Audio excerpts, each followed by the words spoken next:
오늘은 고난주간 화요일.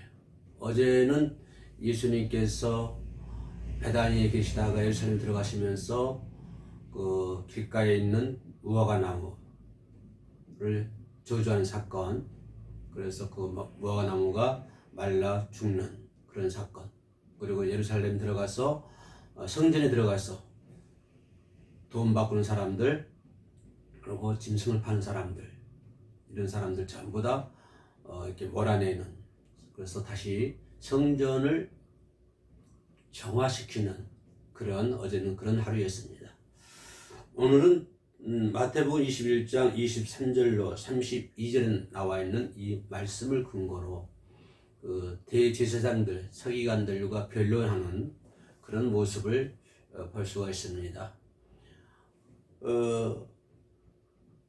이 대제사장들, 서기관들이 바라볼 때 이 예수라고 하시는 분이 눈에 가시라고 하는 거예요. 그죠?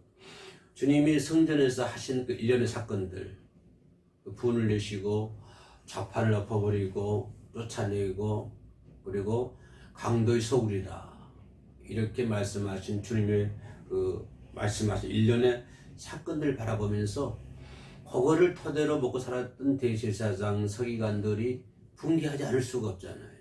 그래서 그들은 분개하게 되고, 또 분개하는 이면에는 뭐가 있을까요? 주님 때문에 어떠한 위기감, 자신들이 그 자리가 위기감, 또 거기 위기감 속에서 더욱 힘들게 하는 것은 자기를 위협하는 것들, 이런 것들 때문에 이 대제사장들이, 제사장 유대 지도자들이 어떤 악의적인 의도, 그죠?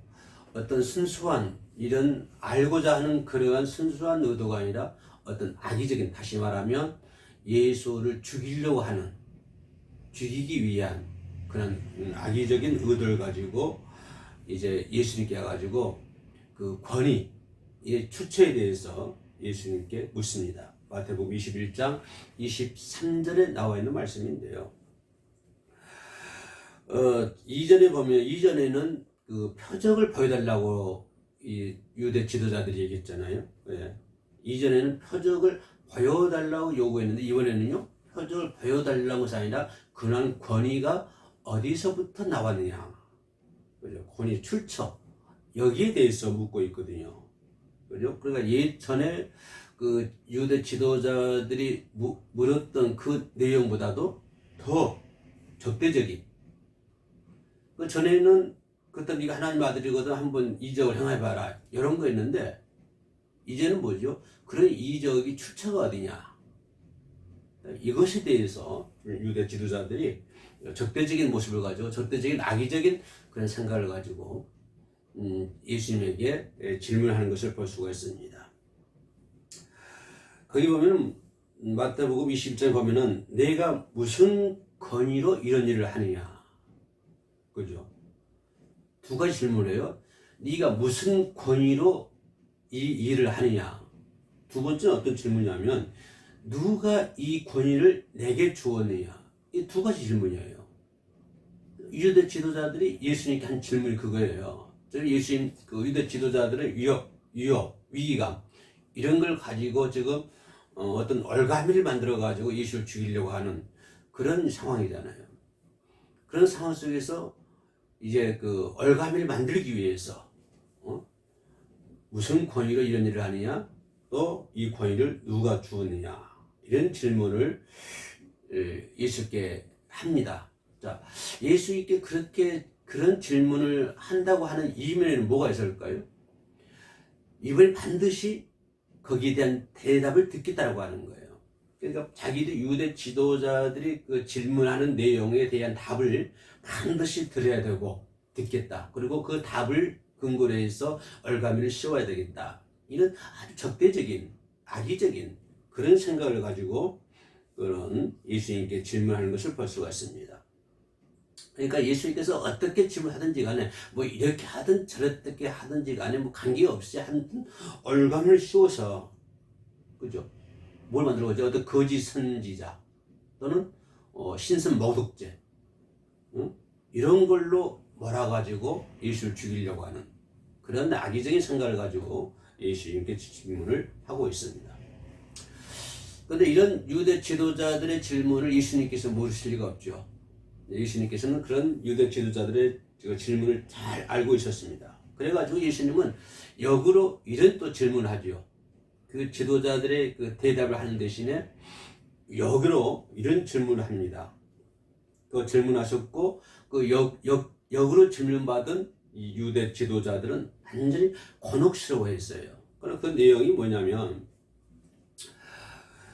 세례 요한의 권위가 어디서부터 왔느냐 이걸 질문하는 거예요. 세례 요한의 권위였으면 세례 그 요한이 그 요한강에서 세례를 베풀었잖아요. 그럼 이런 세례 베푸는 권위가 어디서부터 왔느냐라고 예수님께서 역질문을 합니다. 유대 지도자들에게요. 예. 그게 뭐냐면 만약에 유대 지도자들이 그 요한의 권위를 하나님께로부터 왔는 요한의 권위는 하나님께로부터 왔잖아요. 그죠? 하나님께로부터 왔는데 하나님께로부터 온 것을 부정을 하면 유대 지도자들이 그걸 부정을 하면 어떤 결과가 오냐면은 세례 요한을 선지자로 여기고 있는 많은 사람들 지금 많은 사람들이 세례 요한이 와가지고 하루에 지금 3,000명 세례를 받고 있잖아요. 그러면 많은 사람들이 그 세례 요한을 그 선지자 여기고 있잖아요. 그러니까 이 유대 지도자들이 세례 요한의 권위가 하나님께로부터 온 것을 부정하면은 세례 요한을 선지자로 여겼던 많은 사람들, 그 많은 사람들로부터 분명히 유대 지도자들은 불신임을 당할 수밖에 없을 거라 이 말이에요. 지금 유대 지도자들 예루살렘에서 지금 한전을 헤맨다든가 이렇게 재물을 이렇게 비둘기 양을 이렇게 판다든가 그런 걸 가지고 지금 이게 장사를 해먹고 있는데 그 많은 사람들로부터 근데 만약 세례 요한을 부정을 하면은 그 많은 사람들로부터 불신임을 받게 될 거라 이 말이에요. 그죠? 그러니까 세례 요한이 하나님께로부터 왔다고 하는 것을 부정하면은 그 많은 사람들로부터 불신임을 받게 될 것이고 또 반대로 세례 요한이 그 권위가 하나님께로부터 온 거라고 인정을 하면 또 어떤 결과가 올까요? 그럼 또 그렇게 인정하게 되면 예수를 믿지 않는 것에 대한 또 거기에 대해서 찾잡히게 될 것이란 말이에요.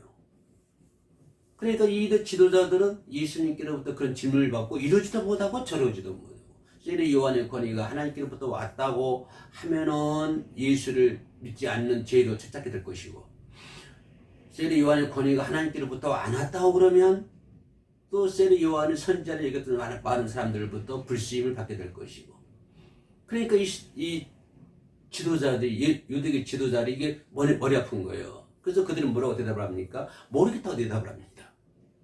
잘 모르겠다. 예. 마태복음 21장 24절로 27절에 나와 있는 말씀인데요. 잘 모르겠다 이렇게 대답을 하죠.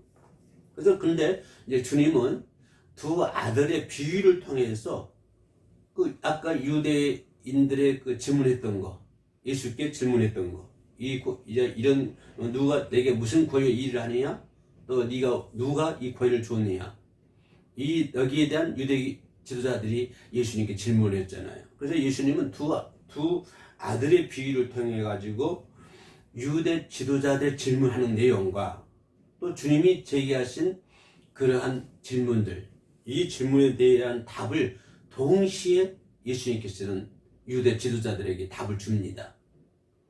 유대 지도자들이 질문했던 대답, 그리고 또 예수님 본인이 질문했던 대답, 이것들을 두 아들의 비유를 통해서 예수님께서는 유대 지도자들에게 그 답을 이렇게 말하는 것을 볼 수가 있습니다. 이 두 아들의 비유를 말씀하신 뒤에 예수님은 충격적인 선언을 합니다. 무슨 선언이냐면 하나님의 나라의 세리들, 창녀들, 하나님 나라의 이 세리들과 창녀들은 들어갈 수 있지만 너희들은 못 들어간다는 말이에요. 이 말은 당시 유대 지도자들에게 아주 충격적인 얘기 아닙니까? 그죠? 그러면 세리와 장녀들은 들어가는데 너희들은 못 들어간다. 그들이 왜 못 들어갑니까? 유대 지도자들이. 뭐죠? 세리 여호와의 증거를 믿지 않았기 때문에. 예. 마태복음 21장 31절 32절 나와 있는 말씀인데요. 너희들은 세리 여호와의 증거를 믿지 않았기 때문에 천국에 못 들어간다. 그러나 둘째 아들격인 세리와 장녀, 이들은 세리 여호와의 증거를 믿었기 때문에, 다시 말하면 예수를 믿었기 때문에 이들은 천국 들어갈 수 있다. 그럼 너희들은 천국에 못 들어간다. 이 아주 무서운 말씀을, 아주 충격적인 선언을 하는 것을 볼 수가 있습니다. 그래서 유대 지도자들은 세리 요한의 증거도 믿지 않고 끝내 뉘치지 않잖아요. 큰 뉘치지 않고 예수를 십자가에 못 박잖아요. 그 유대 지도자들 아닙니까? 결국에는 길이요 진리요 생명 되신 예수님을 거부했기 때문에 그들은 천국에 못 들어가잖아요. 그리고 그들은 예수를 십자가에 못 박는 그런 죄까지 범하게 되잖아요. 그래서 여기서 두 아들의 비유가 나오는데요. 마태복음 21장 나와 있는 말씀입니다. 여기서 맏아들 누굴 얘기합니까? 유대 지도자들이죠. 대제사장들, 서기관들, 바리새인들. 이 사람들이잖아요. 유대 지도자들. 이 유대 지도자들은 이제 큰아들 비유가 되고요. 둘째 아들은 뭡니까? 아까 얘기했던 천국에 들어간다고 하는 세리와 창녀들. 창녀들 대표되어 있는 이 죄인들. 이 죄인들을 얘기하고 있습니다. 자, 조금 더 깊이 들어가면 이 맏아들은 아버지로부터 오늘 포도원에 가서 일을 해라 라고 말을 들었을 때 네 하고 가겠습니다 해놓고 뒤에는 안 가버려요. 왜 안 가는지 모르겠습니다. 뭐 또 못 갈 수가 안 갈 수밖에 없는 어떤 환경은 또 있을 수도 몰라요. 아무튼 아버지 가겠습니다 해놓고 안 갔다고 하는 거예요. 유대 지도자의 문제는 유대 지도자 약속을 했지만 그 약속을 지킬 수 있는 실력이 없다고 하는 거예요. 아버지한테 가겠다고 했지만은 그 가겠다고 하는 그 약속을 지킬 만한 실력이 이 맏아들에게는 없었다고 하는 거예요. 왜 없었을까? 이 맏아들은 왜 아버지와 약속을 지킬 수가 없었을까? 그것은 그 속 사람이 바꿔지지 않았기 때문에. 그 무화과 나무처럼 잎만 무성했지 그 속 사람이 바꿔지지 않았기 때문에 아버지와 약속을 지킬 수 있는 실력도, 지킬 수 있는 능력도, 지키려고 하는 생각도 아무것도 없는 거예요. 그래서 그들은 아버지의 약속을 지키지 않잖아요.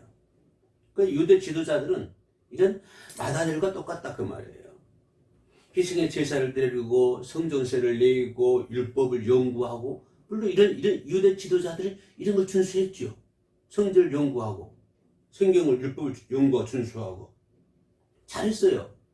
헌금도 내고 돈도 많이 내고 잘했는데, 그런데 그 안에는 하나님을 사랑하는 마음, 하나님을 경외하는 마음이 없었다고 하는 거예요. 마태복음 15장 7절에 9절 말씀이 있는 것입니다. 하긴 잘했어요. 돈도 많이 내고 뭐 금식 기도도 하고, 그죠? 율법도 연구도 하고 율법도 준수도 하고, 얼마나 그 사람들이 율법 준수 잘했습니까? 그런 잘했지만 진정은 그 속에는 뭐가 있었어? 그 속에는 하나님을 사랑하는 마음, 하나님을 경외하는 마음이 전혀 없었다고 하는 거예요. 무화과 나무처럼 껍데기만 열한 거예요. 그래서 이런 사람들은 예수님이 뭐라고 그래요? 너희들은 천국에 들어갈 수 없다. 이렇게 못 박아 버리잖아요.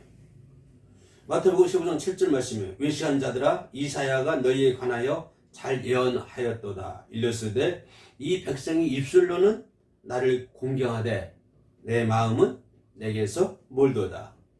사람의 계명으로 교훈을 삼아 가르치니 나를 헛되이 경배하는도다. 하나님께 경배하기는 잘해요. 경배하기는 잘했는데 헛되게 한다고 하는 거예요. 그 속에 알맹이가 없다고 하는 거예요. 믿는다고 고백하기도 하고, 그죠? 울기도 하고, 결단하기도 합니다. 우리가 그렇잖아요, 우리도. 예배 꼭 나와야지, 예배 시간 늦지 말아야지, 기도해야지, 헌신해야지. 이 결심을 얼마나 자주 합니까? 얼마나 많이 합니까?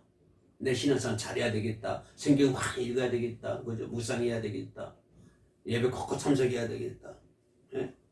그러나 입술로는 그렇게 한데 몸이 따라오지 않는다고 하는 거예요.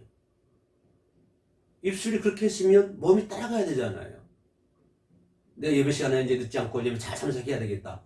입술로 고백했으면 뭐에 따라가야 돼요? 몸이 따라가야 되잖아요. 근데 입술로는 했는데 몸이 따라가지 않는다고 해요. 바로 아까 두 아들 중에서 큰아들. 아버지 말에 입술로는 네 가겠습니다 해놓고 뭐가 안 따라가죠? 몸이 안 따라간다고 하는 거예요. 몸이 따라가죠. 그러니까 몸 따로 생각 따로. 그렇죠? 말 따로. 말도 따로 생각도 따로 몸도 따로. 완전 따로 국밥이에요. 따로 노는 거예요. 그래서 예수님은 이런 자들을 가르쳐서 천국에 들어갈 수가 없다. 이렇게 무서운 말씀하시잖아요. 예. 예배는 뭐예요? 예배는 고린도전서 6장 21절 보면은 그런즉 너희 몸으로 하나님께 영광을 돌리라. 그러니까 몸이 따라와야 한다고 하는 거예요. 그러니까 하나님께 영광을 돌리는 것은 뭘까요? 말이 아니라 뭐예요? 몸이잖아요. 몸. 근데 이 유대 지도자들은 몸이 아니라 뭐예요? 말이잖아요. 말을 하고 몸이 따라가죠. 아버지 가겠습니다 해놓고 몸은 안 따라가고, 말을 해놓고 몸은 따라가지 않는. 그러나 성경 보면은 너희 몸을 하나님께 영광을 돌리라 이렇게 말씀해 주고 있잖아요. 그래서 고백의 참된 여부는 순종에 달려있는 거예요. 순종이. 마태복음 7장 21절 말씀 보니까 뭐라고 해요? 나더러 주여 주여 하는 자마다 천국에 가는 것이 아니라 다만 하늘에 계신 내 아버지의 뜻대로 행하는 자를 들어간다. 근데 이게 첫째 아들이었고 둘째 아들 모습 볼까요? 둘째 아들 말씀 듣고 실소이다 했어요. 실소이다. 실수해놓고 생각해보니까 그 대답을 늦추게 되는 거예요. 회개하게 되는 거예요. 그래서 아버지께서 말씀했는데 내가 실수는 했는데 생각해보니까 이게 늦추게 되는 거예요. 우리 말로 말하면 회개하는 거예요. 그죠? 자, 아람의 군대 장관 여러분 잘 알지요? 나만 그 나병을 거치기 위해서 마지막으로 그 엘리사 선지자 찾아왔잖아요. 근데 나만 장군이 문전박대를 당하지 않습니까? 엘리사는 만나주지도 않고 누굴 보죠? 종을 보내가지고 요단강 물에 가서 7번 씻으라. 그러면 내 살이 회복되어 깨끗하게 되리라. 그래서 나만 장군이 화를 내잖아요. 화를 낼 수밖에 없죠. 그죠? 내 생각에는 선지자 엘리야가 나와가지고 맨발 나와가지고 이렇게 인사하고 그럴 텐데 눈코병도 안 베고 종만 시켜가지고 그것도 더러운 물 요단강 더럽다고 하잖아요. 요단강 물이. 응? 요단강 물에 가서 세출하고 성질 낼 수밖에 없잖아요. 그래서 막 들어가려고 그러는데 부관이 막지요. 응? 선지자가 더한 일을 시켜도 해야 되는데 그죠? 못할 까닭이 무엇입니까? 하면 되는 것이지. 결국은 나오면은 생각을 거쳐먹잖아요. 처음에는 엘리사 선지자의 말에 반항하고 불순종하지요. 화를 내죠. 근데 나중에 어떻게 됐습니까? 나중에는 나만 장군이 생각을 거쳐먹잖아요. 생각을 거쳐먹고 그리고 그 엘리사의 말에 순종을 하잖아요. 순종했더니 어떻게 됐습니까? 그 병이 깨끗하게 치료받았다고 하는 거예요. 바로 이 둘째 아들의 모습이 그런 모습이라고 하는 거예요. 아버지가 가라 했을 때 실소이다 했지만 나중에 그거 뉘우치고 그죠? 뉘우치고 신종을 해서 밭에 가서 일을 하잖아요. 예. 그래서 우리는 순종하는 자녀가 되어야 된다고 하는 거예요. 아버지 말씀에 순종하는 자. 아버지가 원하시는 예배를 드려야 되고 말씀들 순종을 해야 되고. 야고보서 1장 22절 말씀 보면요, 너희는 말씀을 행하는 자가 되고, 말씀을 행하는 자가 되고, 그 다음에 중요한 말이에요. 듣기만 하여 자신을 속이는 자가 되지 말라. 듣기만 해서 자신을 속이는 자가 되지 말라고 하는 거예요. 말씀을 행하는 자가 되라. 라고 야고보 선생은 우리들에게 말씀을 해주고 있습니다. 아무튼 순종하는 자녀가 되어서 옳다는 인정을 받고 하나님을 기쁘시게 하기를 소원합니다. 자, 이제 고난주간, 오늘 화요일이라고 그랬죠? 주일날 예루살렘 입성하셨고요. 월요일날 베다니에서 예루살렘 지나가시다가 무화과 나무를 저주하셨고, 오늘은 유대 지도자들과 변론하는 시간을 가졌습니다. 그리고 수요일날은 예수님께서 침묵하셔요. 네, 침묵하셨고, 목요일날부터 또 예수님께서 활동을 재개하는 것을 볼 수가 있습니다. 아마 내일은 없을 것 같고요. 목요일날 예수님의 행적을 찾아서 찾아뵙도록 하겠습니다. 끝까지 시청해 주셔서 감사합니다.